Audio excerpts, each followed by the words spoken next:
Dad, stop lying about the Cyberwire. I already got glasses, and they're very beautiful, and they make me look handsome. And I thought your New Year's resolution was to stop lying about me on your podcast. But anyway, go to the cyberwire.com or patreon.com/thecyberwire. Operation Shadow Web takes down the infraud criminal carding gang. We've got 2 more Fancy Bear sightings, 1 in voter databases, 1 in defense contractor emails. North Korea may have purchased its Flash Player 0 Day from a third party. Cryptojacking hits a European water utility. The U.S. Senate considers banning Huawei and ZTE from federal use. And no, Mr. McAfee and Musk aren't Nigerian princes, and they're not giving away Bitcoin either.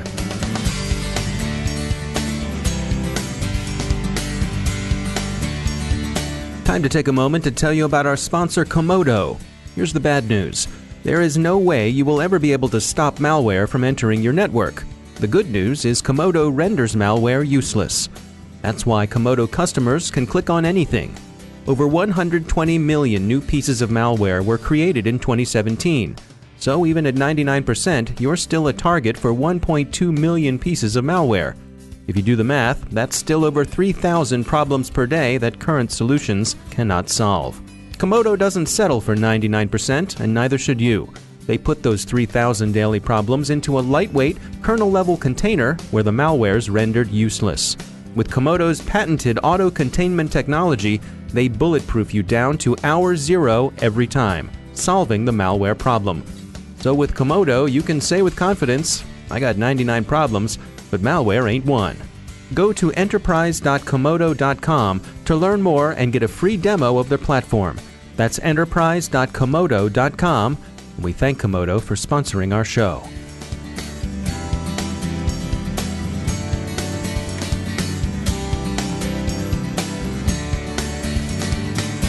Major funding for the Cyberwire podcast is provided by Cylance. I'm Dave Bittner with your Cyberwire summary for Thursday, February 8th, 2018.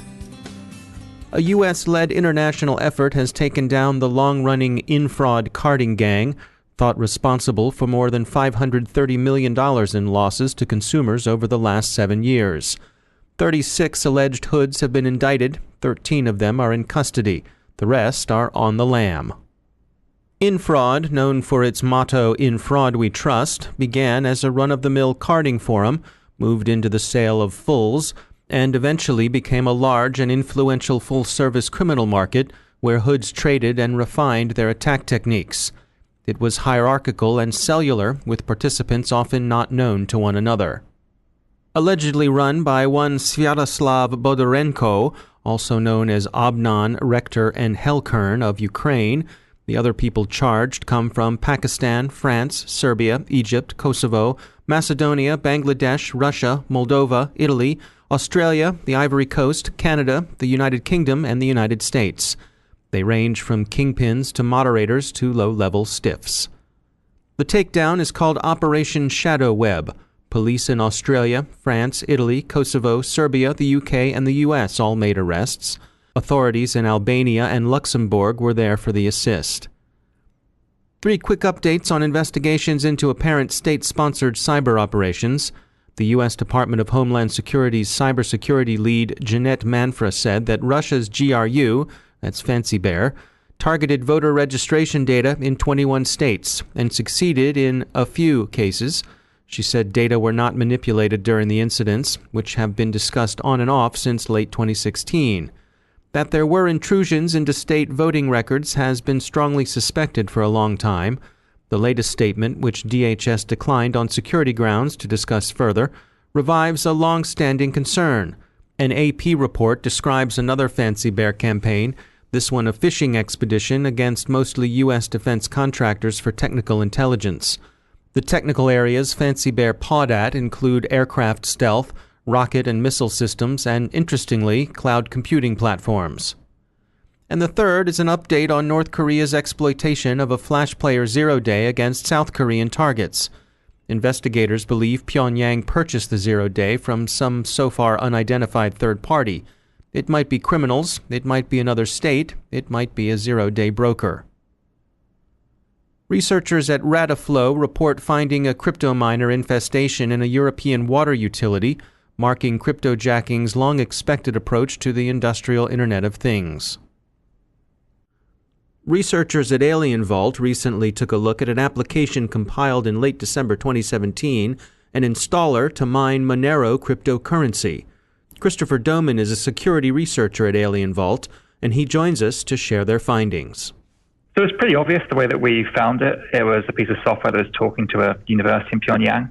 So we could see from the domain that ended .kp for North Korea, it might be something worth looking at. And we see a fair amount of North Korean software where this stood out being potentially malicious. So take us through what was going on here. What was it doing? It's really simple, actually. It installs a Manero miner. So Manero is a bit like Bitcoin, but a bit more anonymous.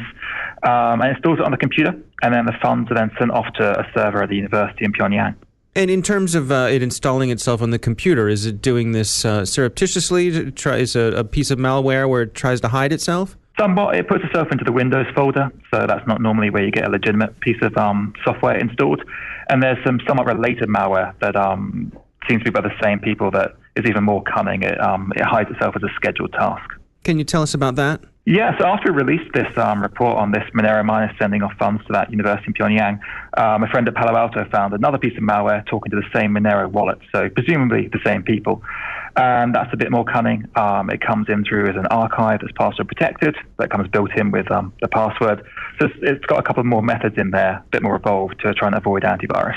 In your research, you say that it was looking for a particular host name which doesn't resolve. Can you describe what's going on there? Yeah, so the host name is a server at the University of Pyongyang. I think it's called Kim Il-sung University, if I got that right. And it doesn't resolve for us. We don't see any records for ever resolving. But the way that DNS and that kind of stuff works is that if you're within North Korea, within the university, perhaps it would work. So one theory about where this has come from is maybe this was running within North Korea itself.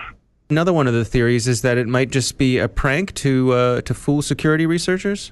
Yeah, there's definitely something we would have put in there in case that happened and we had egg on our face. Obviously, it is quite blatant, the fact it's got that North Korean domain in there. It's not exactly subtle about that. I think the prank hypothesis we had is a bit less likely now we've found that related malware, which we're seeing installed on machines in South Korea, a number of machines, and has made about $40,000. So if it is a prank, it's quite an elaborate one. But yeah, that's possible. And that's also because we saw some, again, slightly related malware that probably isn't linked to this, but shares some code. So we weren't really sure how to interpret that. And this sort of Manero mining, this is something that you see linked to North Korean people quite often, yes? Yes, I mean, two other reports. One was with Kaspersky. They found Lazarus, quite an infamous group of North Korean hackers. They installed some Manero mining on a bank that they'd hacked into. So they were trying to steal millions of dollars worth of cash from the bank, and they risked it all and partly got caught by installing a Manero miner.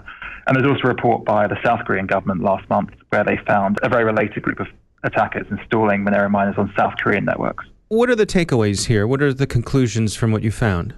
Well, I guess this isn't the biggest threat for people to worry about, but given that it's something involving North Korea, it's kind of topical, it's kind of interesting, and it fits into the wider kind of economic situation where obviously they're going under sanctions, they need money to fund all their programs, and this is just one more piece of evidence that North Korea is investing resources in cryptocurrencies. And so if people want to protect themselves against this, what are your suggestions? Well, antivirus picks this up pretty well. Monero miners are well known, and you can detect this on the network quite easily too. Again, it just uses standard Monero mining, Monero protocol. So for most people, this isn't a threat they've got to worry about. Perhaps more of a threat is, again, related groups doing things like WannaCry to get cryptocurrency cash. That's got a far longer set of recommendations. That's Christopher Doman from Alien Vault. You can read their full report on the North Korean cryptocurrency miner on their website. Two U.S. Senators, Republicans Tom Cotton of Arkansas and Marco Rubio of Florida, have introduced a bill that would ban Huawei and ZTE devices from U.S. government use. The measure is similar to one recently introduced in the House. Senator Cotton said, quote, Huawei is effectively an arm of the Chinese government, and it's more than capable of stealing information from U.S. officials by hacking its devices. There are plenty of other companies that can meet our technology needs, and we shouldn't make it any easier for China to spy on us. End quote. Finally, we've been wondering if there actually are Nigerian princes, so we consulted our Africa desk and found out that yes, Yes, there are. They're traditional rulers of old constituent states that form modern Nigeria, which itself is, of course, a republic. We call them princes for short. There are naturally other titles in the 521 languages native to Nigeria. Socially important as a mediating institution, Nigerian royalty is roughly equivalent to European nobility. Italian counts, German princes, Scottish lairds, things like that. We're thinking about them because of the way their names have been exploited in advanced fee cons, Nigerian prince scams we've come to call them. No actual Nigerian princes, of course, are involved. So maybe you thought the Nigerian prince scam was exposed and just totally over? So 90s, right? You roll your eyes and think back about playing Los Del Rio doing the Macarena on your Walkman, am I right? Well, techno-sophisticates, think again. A variant using Twitter is out and about. And to add insult to injury, this one goes after altcoin. That's right, the cryptocurrencies that are so hard to understand that only true crypto hipsters like our technical director or those guys over at Johns Hopkins can really be said to grok them. In fairness to the hundreds who've fallen for the con, the fraudsters aren't tweeting that they're actual widows of Nigerian princes. Instead, they're, wait for it, Bitcoin billionaires, Manero millionaires. And they're using names you know, posing as verified tweets. Here's a sample. Quote, "By the way, I'm giving away 20 bitcoins to my followers. Just send 0.02 bitcoins to the address below, and I'll send you 0.2 bitcoins back through the same address you used in the transaction. This is my way of thanking all my friends and followers. Thank you." And who's that from? Well, who else but John McAfee, naturally. Of course, it's a spoof. It's not the real Mr. McAfee, but admit it, I had you going there for a second. Another one looks as though it came from Elon Musk for sure, doesn't it? Well, read this one and weep, Rocketeers. "To celebrate the event, I'm giving away 100 Ethereum and 20 Bitcoin to my followers. Send 0.2 Ethereum or 0.1 Bitcoin to the address below and receive 2 Ethereum or 1 Bitcoin." Sounds good, right? I mean, Mr. Musk did just send a Tesla Roadster into space aboard his first Falcon Heavy, so maybe that's the event he's celebrating. According to Mr. Musk, who's of course not the real Elon Musk at all, adds, "First 20 only." So hey, hop to it, Twitterati. There are other tech celebrity impersonators too. What the cons have in common is that they're tweets. In fact, they're replies to other tweets, and that the imposture is accomplished by typo spoofing. So, no tech celebrity, not even the famously out-of-the-box Mr. Musk or Mr. McAfee, is going to ask you to deposit cryptocurrency so he or she can send you more in return. Mark Twain would have recognized the bogus offer at once. He even put a royalty scam into Huckleberry Finn. We'll update it for the 21st century. If that don't fetch him, I don't know #Arkansas. Don't get fooled again. And now a few words about our sponsor DataTribe, the successful and growing cybersecurity startup studio. They're doing something different to bring on board some of the freshest talent to the sector. They're launching the DataTribe Cyber Competition, a competition to identify high-technology startups who've got a vision to disrupt cybersecurity and data science. The 3 finalists will split $20,000 in prize money, but that's just the beginning. Finalists will be considered by DataTribe for up to $2 million in seed funding. Startups with less than $1.2 million in seed financing are eligible to apply, and contestants have until March 23rd to apply at datatribe.com/go/cybercompetition. And if you've got questions, DataTribe has answers. Email inquiries to contest@datatribe.com. Successful companies backed by DataTribe include Refirm Labs, Inveil, and Dragos, which recently made headlines over Crash Override and Trisis. So check it out. It's datatribe.com/go/cybercompetition. And we thank DataTribe for sponsoring our show.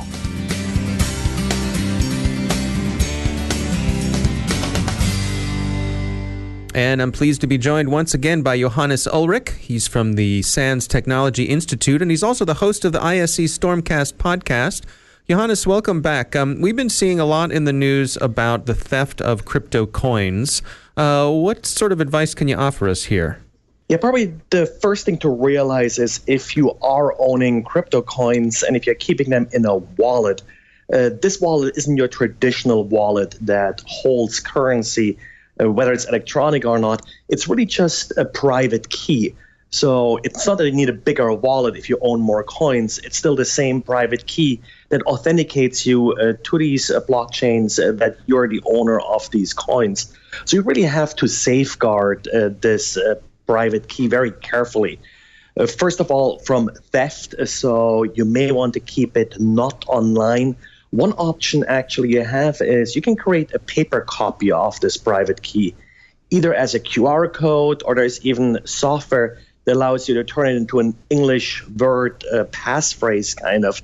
So what you can do then is if there are some crypto coins that you're just holding on to, that you're not sort of using on a day-to-day basis to buy your burgers or whatever, in that case, you can just transfer them into this paper wallet and keep them safe. Of course, you definitely want to make sure that you keep a couple of copies in safe places of this piece of paper, because if you ever lose this particular paper, well, with that, you also lose whatever crypto coins are associated with it. Yeah, so this is the kind of thing you store in your safe deposit box, I suppose. What is the level of security with these hardware wallets? Does it vary from device to device, or are they all pretty secure? It certainly varies from device to device. And now I have seen some of these hardware wallets. They actually store the private key on like a little micro SD card. While this is not necessarily insecure, from my own personal experience, I had a lot of them fail over the year. And if this device fails, then, well, again, you're losing your cryptocurrency. So you definitely want to make sure, again, that you do keep backups of the private key associated with it, that you actually can get that key in some archivable format out of these hardware wallets.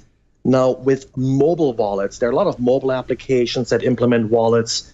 They actually go beyond the bare bones wallet functionality. What's sometimes called a wallet is not just the part that holds your crypto coins, but also software that sort of synchronizes with the blockchain. So you can look it up to see how many coins you actually have in your account. Now, they often are vulnerable to just the same vulnerabilities that all software is vulnerable to.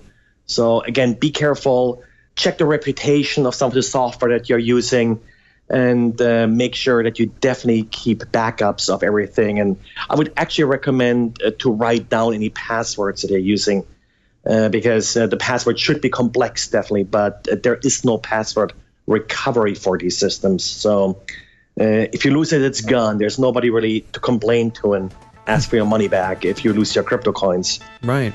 All right. Good advice as always. Johannes Ulrich, thanks for joining us.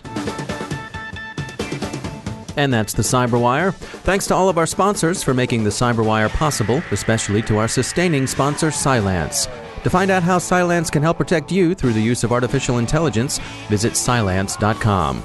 And thanks to our supporting sponsor, E8 Security.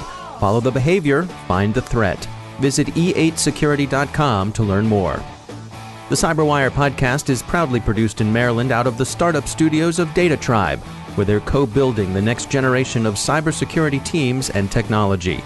Our show is produced by Pratt Street Media with editor John Petrick, social media editor Jennifer Iben, technical editor Chris Russell, executive editor Peter Kilpie, and I'm Dave Bittner. Thanks for listening.